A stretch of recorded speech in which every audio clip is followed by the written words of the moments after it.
Y bueno, comentamos que esto va a ir a el núcleo.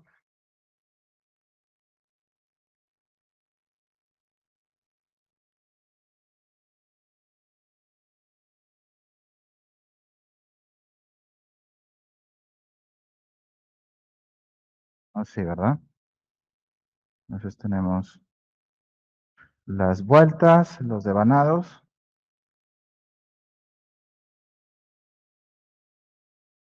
Bien. Ayer comentamos que esta fuente que va a entregar energía es la parte del primario, porque comentamos que el primario es el devanado donde está conectado a la fuente. Ayer puedes checar tus apuntes. Dijimos que esto vamos a identificarlo como V1, una rayita arriba, porque es un fasor. Y esta fuente va a generar aquí una cierta corriente, una corriente 1, que también es un fasor, rayita arriba, en esa dirección. ¿Ok? Cuando hablamos de que es un fasor, vamos a recordar para los que están llevando apenas circuitos eléctricos o que hace rato que lo llevaron, ¿a qué nos estamos refiriendo con eso? Bien, la forma de la señal del voltaje y de la corriente, de hecho, estamos diciendo que es una señal sinusoidal. Por lo tanto, la señal de voltaje que me entrega la fuente de alterna realmente tiene una ecuación como la siguiente. V1 es una amplitud máxima, ¿de acuerdo? Una amplitud máxima de la señal por el seno de la frecuencia con respecto al tiempo más una cierta fase. Hasta ahí. Bien, estamos simplemente recordando un poquito. Esto gráficamente, ¿cómo lo podríamos visualizar? Bien, pues esto quiere decir, recordemos, que una señal sinusoidal como esta, pues aquí tendrías el tiempo. En este caso, ese sería el voltaje, que varía con respecto al tiempo. Y su comportamiento, pues sería, digamos, algo como esto.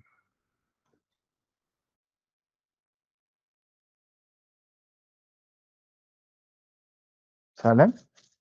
Donde el valor máximo, este Vm, pues es esto de aquí. Este es Vm, ese valor máximo de la amplitud de la señal.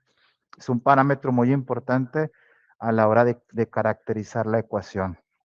Esta que está aquí es la amplitud máxima. Otro parámetro importante que tiene la señal es omega. Omega es frecuencia angular. ¿Y está dada en qué unidades? ¿Te acuerdas? Radianes por segundo. ¿Ok? Entonces, esto es frecuencia angular. Frecuencia angular está dada en radianes por segundo. O bien, si queremos utilizar la frecuencia dada en hertz, hay una igualdad. Podemos recordarla. Omega es igual a 2 veces pi por frecuencia en hertz. Entonces, si esto es alterna, la que tradicionalmente usamos, este sería 60 hertz. Entonces, omega serían 2 pi 60.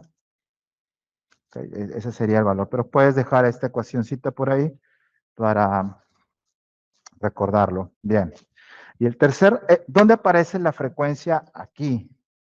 Bueno, pues la frecuencia tiene que ver con qué tantos ciclos da en un segundo. O sea, qué tan rápido está oscilando esto. Eso sería la frecuencia en esta gráfica. Bien. El último elemento muy importante en una señal eléctrica como esta es la fase. La fase que es la que nos da un poquito de de problemas a la hora que vemos circuitos eléctricos. La fase representa un atraso o un adelanto de la señal debido al tipo de componentes que están conectados al circuito. Si yo en el circuito no tuviera nada más que una resistencia no me genera un atraso o un adelanto. ¿Ok? Los elementos que me generan atrasos o adelantos son, ¿no? Capacitores o inductores. Esos dos, capacitores o inductores, generan cambios en la fase, hacen que la señal se retrase, la alentan, digamos. ¿Ok? Por ejemplo, esto querría decir que si por ejemplo esta fuera mi señal normal, ¿no? Voy a dejarla acá. Así, con solo una resistencia, pero luego de repente entrar un capacitor o un inductor, esto haría que se alentara.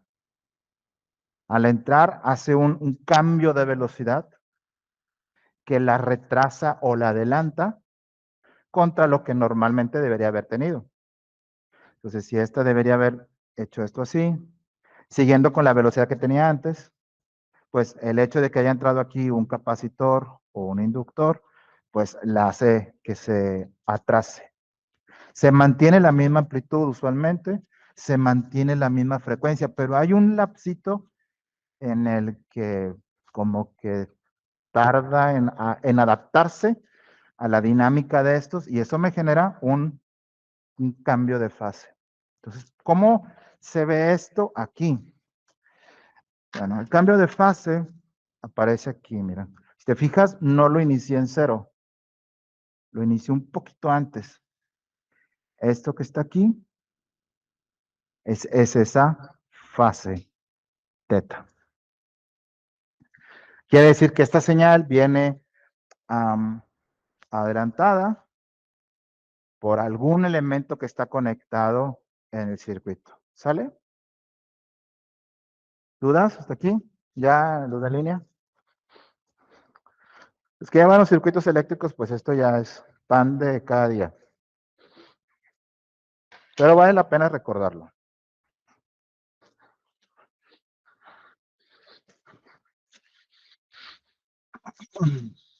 Así como el voltaje queda con estos parámetros, pues recuerda que la corriente también tiene un comportamiento, pues, sinusoidal.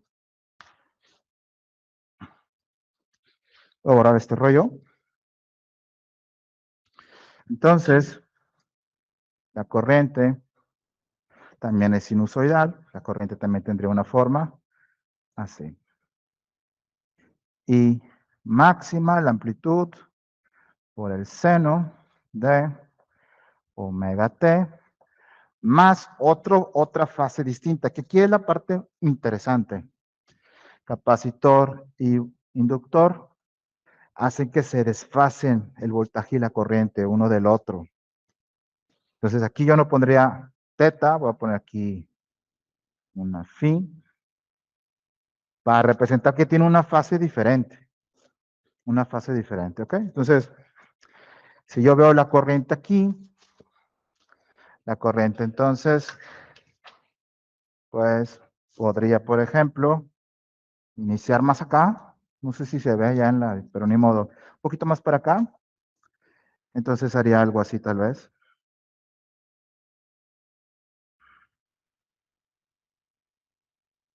¿Sale? Fíjate que esto sería su amplitud máxima. Tiene otra fase diferente, porque esta está mucho más alejada de aquí. Tiene otra fase distinta. Sí.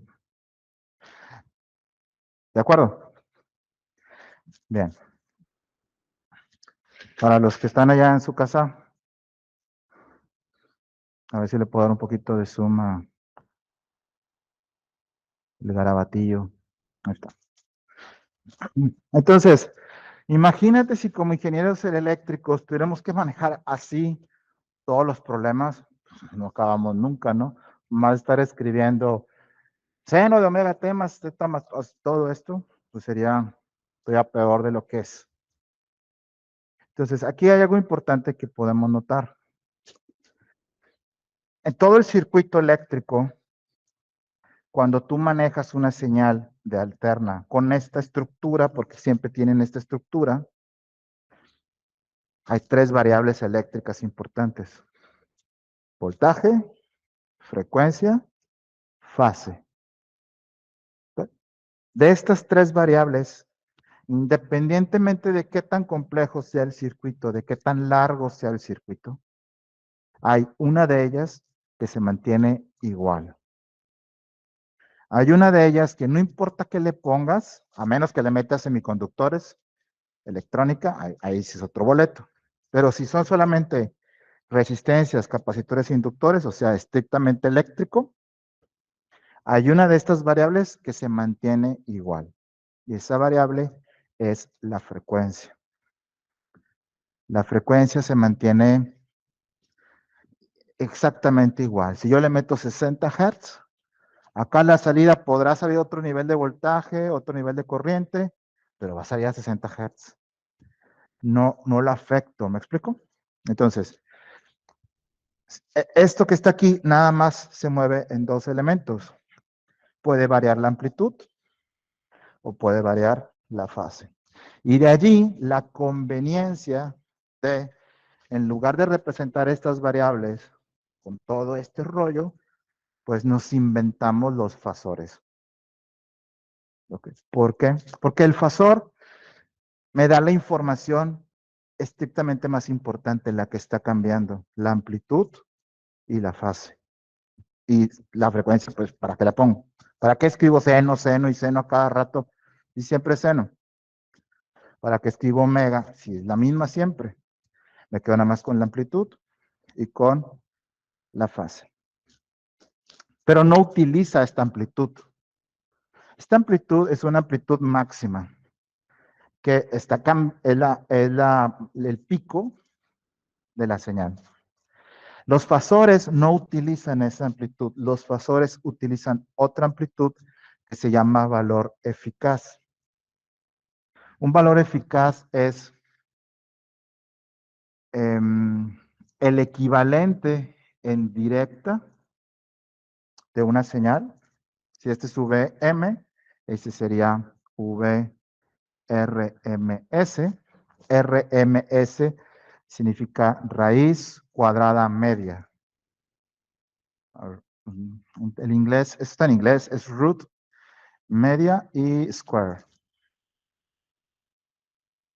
Raíz cuadrada media. O RMS para la tropa. O eficaz. ¿Qué significa?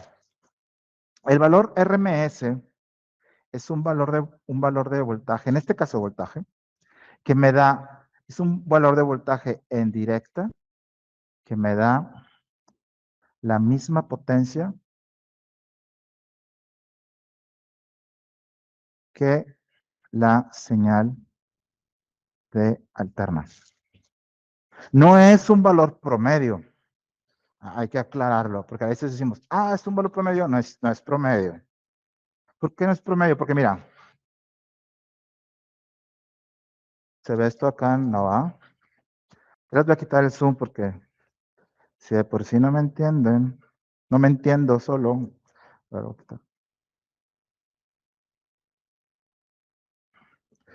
no es la media, porque por ejemplo, si yo te pongo la sinusoidal acá arriba, digo, ¿cuál es la media de eso? Pues bien fácil, ¿no? Agarro un periodo, sumo la señal y la divido entre lo que dura el periodo. ¿Y qué voy a obtener? Pues una raya a la mitad, ¿no? En promedio, aquí está. A veces está más arriba, luego está más abajo, pero ahí está. Y si yo te pregunto, ¿qué potencia me va a generar eso? Pues algún valor de potencia. Va a tener un número, no sé cuál, pero va a ser mayor a 0. Va a haber un valor de potencia. Pero la señal de alterna no está acá arriba. La señal de alterna está aquí. Y si yo te digo, ¿cuál es la media de esto? Si tú haces lo mismo que hiciste aquí arriba, en esto es cero. ¿Por qué? Pues porque este semiciclo positivo se va a cancelar con el negativo. Media, cero. Y dices, ¿cuál es la potencia de eso? Cero. No es cierto. Una señal alterna sí me genera potencia. No es cierto que sea cero. Parece cero, pero no es cero. Por eso no puedo sacar la media así nada más con una señal de alterna. Por eso se utiliza este concepto de valor RMS o valor eficaz. Se le llama raíz, eh, raíz media cuadrada por lo siguiente. Para evitar que se cancelen estas cosas, lo primero que se hace es elevarlo al cuadrado. Si lo elevo al cuadrado, me quito el semiciclo negativo. Este lo hago más grande.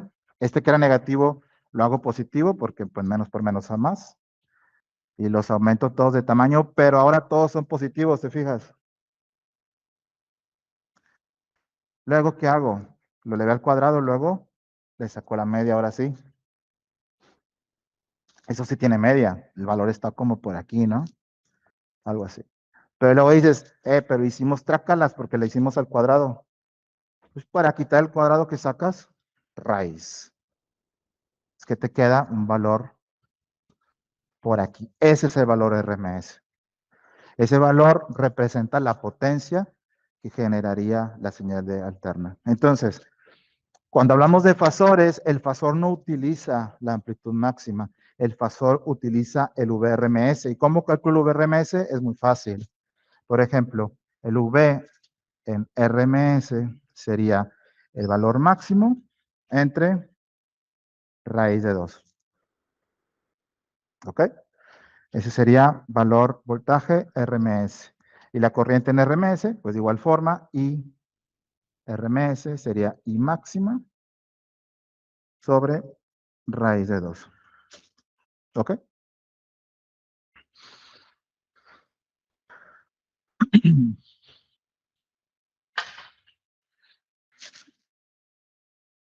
Entonces, el valor RMS es una forma alternativa de ver la amplitud. ¿Allá en línea alguna pregunta? ¿Eh? Ok, si se alcanza a ver todo. Si no se ve, me dicen para mover la cámara. Bien, pero no nos olvidemos de lo que estábamos hablando, ¿ok? Aquí fue como que un side quest hablando de lo del RMS, pero realmente lo que estábamos hablando aquí es del fasor. El fasor le interesa nada más representar la amplitud y la fase, pero no esta amplitud, porque esta amplitud es engañosa. Mejor utilizamos el VRMS. Entonces, los fasores se representan con una flechita arriba, ¿ok? Para indicar que tienen, es un vector. Es para indicar que es un fasor es un vector, pero de una variable eléctrica. ¿Okay? ¿Por qué dices, a ver, por qué vector? Si usualmente un vector, ¿con qué lo asocias? Cuando ves física, ¿qué te dicen? No, un vector tiene magnitud de dirección, ¿no es cierto? Esa es la que te macheteas. Es cómo es que el voltaje tiene magnitud y dirección. Bueno, olvídate de ese concepto. Es un vector porque tiene dos dimensiones. Tiene dos componentes. Uno es la magnitud y el otro es la fase. Son los que nos interesan. Si yo lo represento esto en un diagrama fasorial, el voltaje se ve así. La magnitud de la flechita es el VRMS. Y la fase es el ángulo, como un vector. Como si fuera un vector, pero eléctrico. ¿Sale? Bueno, chale, vectores, peor todavía, ¿no? Bueno, afortunadamente dijimos, no, vectores no. No. Simplemente no lo vamos a manejar así, no.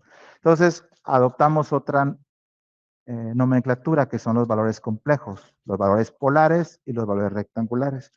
Esto en forma polar, ¿cómo lo ves? Lo ves en circuitos eléctricos, vas a aprender que, o ya sabes que, vector se representa con su magnitud, que no es otra cosa que el RMS, a un cierto ángulo, que es la fase, ¿no? ¿Sí? Así lo representamos. Esto es lo mismo que esto. Esto es esto y esto es este.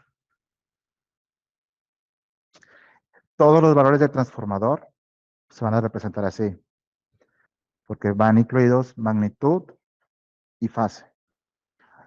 Ahorita con el transformador ideal, como estamos en todo de risas y diversión, de momento, pues las fases van a ser cero, no nos afectan en mucho. Prácticamente vamos a utilizar nada más las magnitudes. Pero más adelante, que empecemos a considerar las pérdidas, la fase va a entrar a jugar. Ya es bueno recordar desde ahorita que esto desde el principio son fasores. ¿Ok? ¿Dudas? ¿No? Bien. Entonces, ¿cómo calculo este valor del fasor? Con el valor RMS. ¿Y cómo sé qué ángulo va aquí? Es el ángulo de la fase. ¿Ok? Decíamos el otro día que hablábamos del funcionamiento del transformador. Que el transformador básicamente es un intercambio de energía.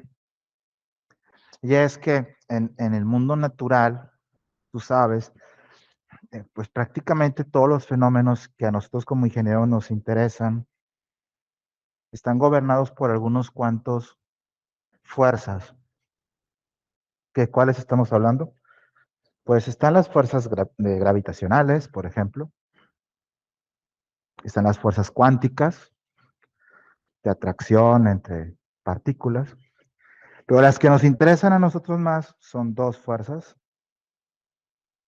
que como ingenieros pues son las que estudiamos, ¿no? Las fuerzas del campo eléctrico y campo magnético, ¿no? Esas son las que utilizamos para nuestra profesión. Transformador es un buen ejemplo de eso, porque aquí interactúan ambas. Decíamos el otro día que la corriente fluyendo a través de un conductor va a inducirme, va a generarme un campo magnético, un campo eléctrico, una corriente a un campo magnético. Esto tiene su historia. Yo platicaba con Eliel el otro día. Hay varias personas que trabajaron para conocer esto, hacía grandes rasgos, porque me interesa que tengas un poquito el contexto de esto. Estamos hablando de los 1820 por ahí, si no me equivoco. Un danés, Oersted, que de hecho me recuerda el nombre de una licuadora, ¿no? Sí. Es danés, Oersted. Bueno, este cuate, experimentalmente, lo que encontró fue que si en un conductor donde pasa corriente, acercas una brújula, él se dio cuenta, la brújula se mueve. Acercas la brújula a un conductor donde pase corriente y la brújula se movía. Él no sabía ni de electrones, ni de protones, no sabía nada de eso porque los modelos atómicos que conocemos hoy en día estaban desarrollándose. Él experimentalmente vio eso. Entonces, en su entendimiento, él dijo, bueno, quiere decir que alrededor de esto se está produciendo magnetismo que hace que se mueva la brújula. ¿Qué tanto? Pues ahí él como pudo experimentalmente fue tomando lecturas y sacó sus conclusiones experimentalmente. Unos cuantos años más adelante, seguimos en los 1800, aparece Faraday.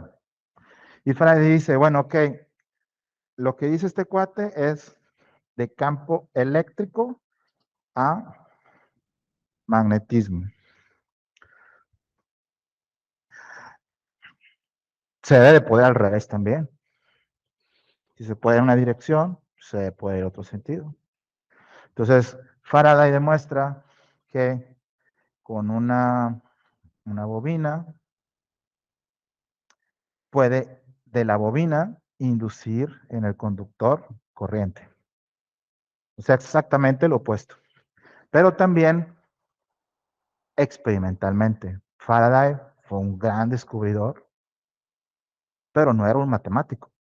O sea, él dijo, ah, mira, se mueve. Ya lo descubrí. Chido. No, que cualquier opción, quién sabe. O sea, él puso algunas proporciones, pero no como las que conocemos ahora. Más adelante llega nuestro señor, nuestro dios de eléctrica, electrónica, Maxwell, ¿ok? También hace muchos años, los mismos 1800. De hecho, Maxwell se conoció con Faraday en su juventud, de Maxwell, lo llegó a conocer. Pero Maxwell era profesor de matemáticas, él era matemático. Y él sí, viví yo desde chiquillo, agarró los resultados de todos, les metió matemáticas, y es el que propuso las ecuaciones que utilizamos hasta hoy en día. Las ecuaciones, las famosas ecuaciones de Maxwell de electromagnetismo. ¿Ok? Así que si vemos alguna ecuación ahorita, pues esa ecuación pasó por Maxwell de alguna forma u otra. Por lo tanto, no son ecuaciones fáciles, porque este cuate era matemático.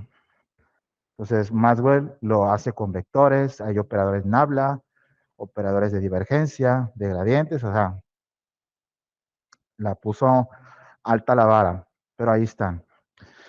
De entre las ecuaciones que él propuso, hay dos que aquí nos interesan.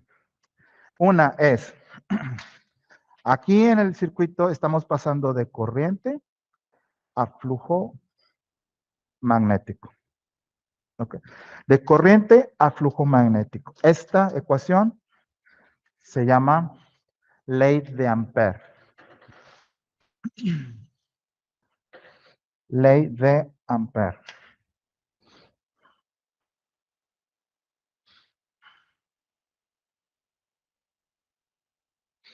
Ley de Ampère.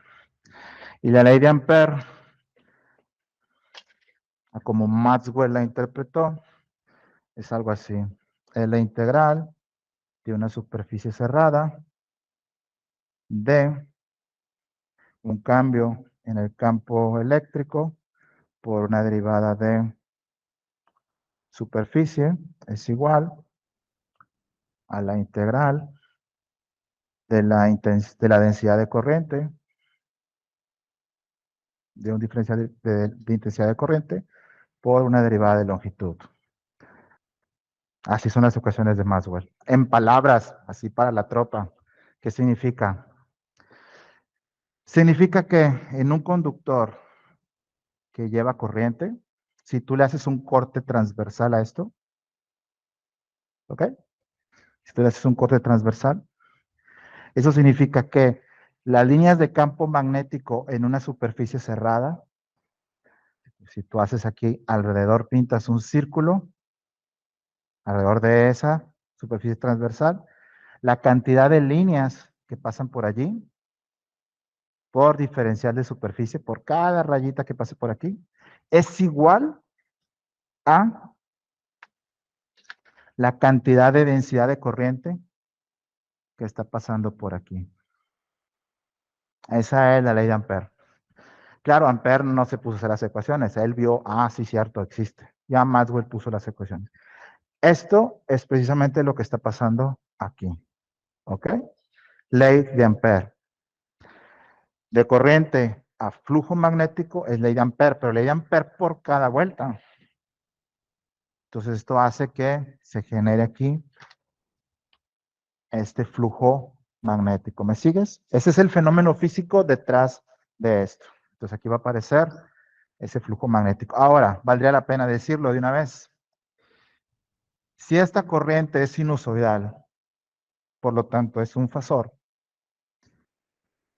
adivina que el flujo magnético también es sinusoidal y también es un fasor. Entonces, este también tiene su forma, la magnitud del flujo por el seno de omega t más phi. El flujo magnético hereda la fase de la corriente. ¿Quién lo produce? La corriente, no el voltaje. Entonces, el flujo magnético va en la misma onda, en la misma curva que la corriente. ¿Ok? Vale. Entonces, de corriente a flujo magnético, ley de Ampère. Si quieres profundizar más en eso, éntrale por ley de Ampère. ¿Sale? Te vas a divertir con las integrales de superficie cerrada. Pero eso no es todo, no es el único fenómeno que aquí aparece. De corriente a magnetismo, ley de Ampère. Pero vamos al lado del secundario. En el secundario, yo tengo conectada una carga, pero para hacerlo más general, no voy a poner resistencia, voy a poner una impedancia. Voy a ponerle Z2 porque está del lado del secundario. Es una impedancia y la impedancia también es un fasor. Entonces, esto va conectado aquí.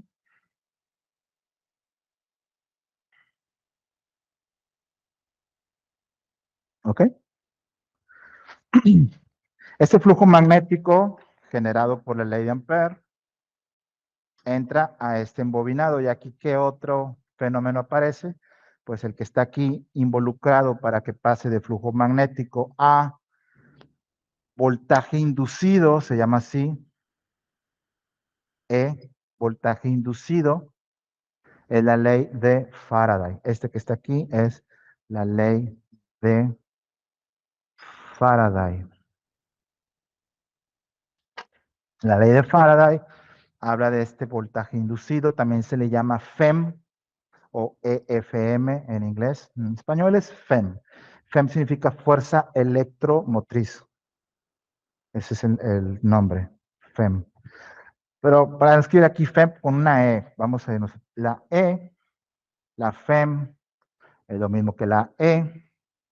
Y este voltaje inducido depende del flujo. Según Maxwell, como interpretó la ley de Faraday, ¿ok? La ecuación está dada por lo siguiente. El número de vueltas por la velocidad de cambio del flujo magnético. Este voltaje está ¿se ve en la cámara? Bueno, en sentido contrario